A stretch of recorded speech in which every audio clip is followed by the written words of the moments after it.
১৭ বছরের নির্বাসিত জীবন শেষে দেশে ফিরছেন তারেক রহমান। বিএনপির ভারপ্রাপ্ত চেয়ারম্যান তারেক রহমান দীর্ঘ ১৭ বছর নির্বাসিত থাকার পর দেশে ফেরার পরিকল্পনা করছেন। এমন খবর রাজনৈতিক অঙ্গনে আলোচনার কেন্দ্রবিন্দুতে রয়েছে। ছাত্র জনতার গণ অভ্যুত্থানে ফ্যাসিবাদী শেখ হাসিনার পতনের পর এখন পুরো দেশ ও জাতির সঙ্গে পুরো বিশ্ব তারেক রহমানের স্বদেশ প্রত্যাবর্তনের দিকে তাকিয়ে আছে। বিএনপির আইন বিষয়ক সম্পাদক ব্যারিস্টার কায়সার কামাল সম্প্রতি জানিয়েছেন যে তারেক রহমানের দেশে ফেরার পথে তত্ত্বাবধায়ক সরকারের আমলে দায়ের করা মামলাগুলো কোনো বাধা সৃষ্টি করবে না।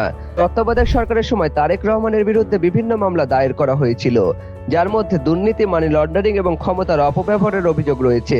তবে ব্যারিস্টার কামাল দাবি করেছেন যে এসব মামলার অনেকগুলো রাজনৈতিক উদ্দেশ্য প্রণোদিত এবং সেগুলোর আইনগত ভিত্তি দুর্বল। তারেক রহমান সাহেবের যে মামলাগুলা মিথ্যা ভিত্তির উপর দাঁড় করিয়ে সাজা দেয়া হয়েছে। আইন বিষয়ক সম্পাদক কায়সার কামাল বলেন, আইনি পথ ছাড়া তিনি দেশে ফিরবেন না।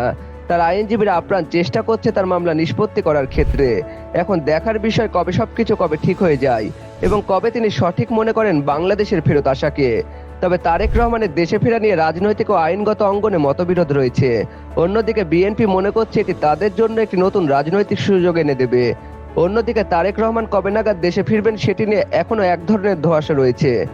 দলটির নেতাকর্মীরা বিষয়টি বুঝতে চাইছেন। প্রশ্ন হচ্ছে, মামলা চলমান থাকায় তিনি কি দেশে ফিরতে স্বাচ্ছন্দ্য বোধ করবেন, নাকি মামলা প্রত্যাহার না হওয়া পর্যন্ত তিনি অপেক্ষা করবেন। এখন দেখার বিষয় হলো তারেক রহমান কবে দেশে ফিরবেন এবং তার ফেরার পর রাজনৈতিক পরিস্থিতি কোন দিকে মন নেয়। মোহাম্মদ সামিল খান, দিগদিগন্ত ডেস্ক।